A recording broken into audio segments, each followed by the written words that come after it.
నమస్తే అందరికీ. ఇష్టదైవం భక్తి యోగం బై స్వామి వివేకానంద. మనం ఇక పర్యాలోచింపదగ్గ విషయం ఇష్టనిష్ట. మతాలు ఎన్నో, మార్గాలు అన్నీ అనే సంగతిని గుర్తుంచుకోవాలి.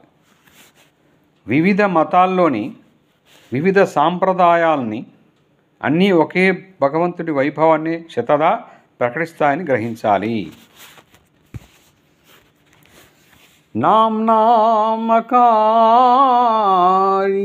బహుధా నిజ సర్వశక్తి స్తతార్పితా నియమితః స్మరణేన కాలః ఏతాదృశీ తవ కృపా భగవన్ మమాపి దుర్దైవమీదృశమి హా జనినానురాగః.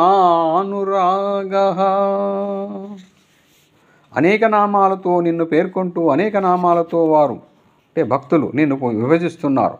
కానీ వాటిలో ఒక్క నామంలోనూ నీ సర్వశక్తి మతమే గోచరిస్తుంది. వీటి అన్నిటి మూలాన నువ్వు ఉపాసకుణ్ణి ప్రాపిస్తున్నావు. మనస్సులలో నీ మీద గాఢానురక్తి ఉన్నంత వరకు నిన్ను పొందటానికి కాల నియమం అనేది లేదు. నువ్వు అంతటి సులభుడవు. అయినా నిన్ను ప్రేమించజాలకుండటం కేవలం నా దురదృష్టం. అంతేకాదు, వివిధ మత సాంప్రదాయకర్తలైన మహోజ్వల తేజస్సంభవులను భక్తుడైన వాడు ఎన్నడూ కించిత్తు ద్వేషించరాదు. వారి చరిత్రను విమర్శించనూ రాదు. దురాత్మలు వారినే నిందించే సమయంలో అలాంటి నిందావాక్యాలను వినడం సైతం కూడదు. జగద్వ్యాప్తమైన సానుభూతి, గుణాభినందన శక్తి, వీటితో పాటు గాఢమైన ప్రేమ కలిగి ఉండడం ఎంతో దుర్లభం. అలాంటి వారు అరుదుగా ఉంటారు. ఉదార భావాలతో, సర్వజన సానుభూతితో కూడిన సాంప్రదాయాలలో పారమార్థిక దీక్షా తీవ్రత సర్వసామాన్యంగా కొరబడి ఉండడమే కాక వారి చేతుల్లో మత ధర్మం సాధారణంగా ఒక విధమైన రాజకీయ, సాంఘిక, సంస్థా జీవిత స్థాయికి దిగుతుంటుంది. ఇది ఇలా ఉండగా అత్యంత సంకుచిత అభిప్రాయాలతో కూడిన సాంప్రదాయాలు స్వీయ దర్శాల పట్ల శభాష్ అనదగ్గ ప్రేమను కనపరుస్తుండి ఆ ప్రేమనంతా తమ అభిప్రాయాలతో ఏకీభవించని ప్రతి వ్యక్తిని ద్వేషించడం చేతనే సంపాదిస్తున్నట్లు కానవస్తుంది. దైవమా, ప్రేమ ఎంత గాఢమో, సానుభూతి అంత విశాలంగా గల మహనీయులు ఈ లోకంలో వెల్లివిరిసి ఉండరాదా? కానీ అలాంటి వారు అరుదుగా కానీ లేరు. అయినా గాఢమైన మతభక్తిని సర్వజన సానుభూతితో జతపరిచే ఈ ఆదర్శంలో అనేకులను సుశిక్షితులను చేయవచ్చు. ఇష్టనిష్టే దీనికి మార్గం. ప్రతి మతంలోని ప్రతి శాఖ స్వీయమైన ఒక ఆదర్శాన్ని మాత్రమే లోకానికి ప్రకటిస్తుంది. కానీ శాశ్వతమైన వేదాంత మతం దివ్యాత్మ మందిర ప్రవేశానికి అనువైన అనంత ద్వారాలను తెరుస్తూ సచ్చిదానంద స్వరూపుణ్ణి ప్రకటించే అనంతాదర్శాలను మానవ కోటికి చూపుతోంది. భూతవర్తమానాలలో భగవత్పుత్రులుగానో భగవదావతారమూర్తులుగానో వెలిసే మహనీయులు మానవ జీవిత తత్వమనే శిల నుంచి నిర్మించిన బహువిధ దివ్య మార్గాలను అత్యంత ప్రేమానురాగాలతో సాధకులకు చూపడమేగాక సత్యలోకానికి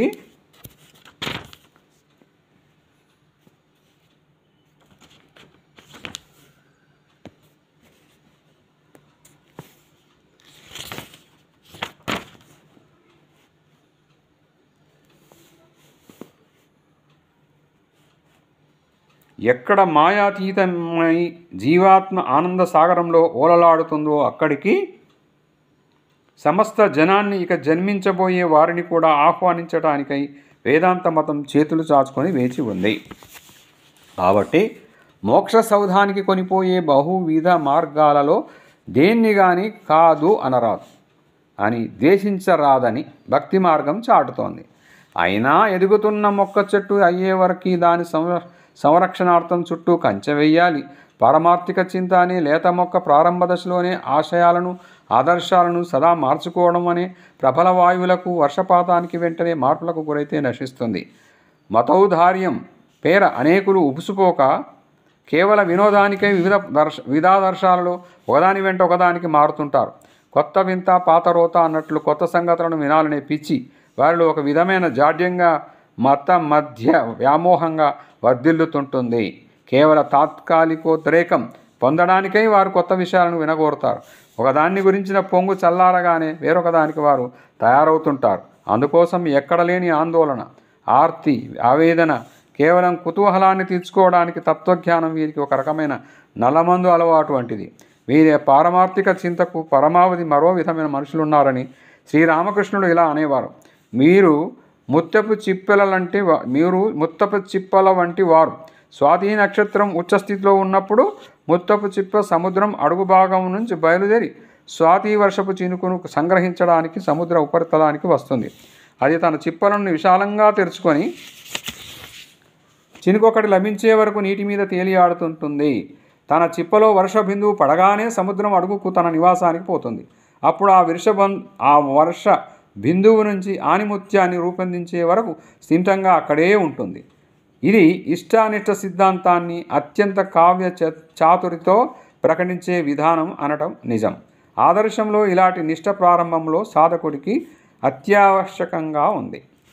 శ్రీనాథే జానకీనాథే అభేదః పరమాత్మని తథాపి మమ సర్వస్వం రామః కమలలోచనః.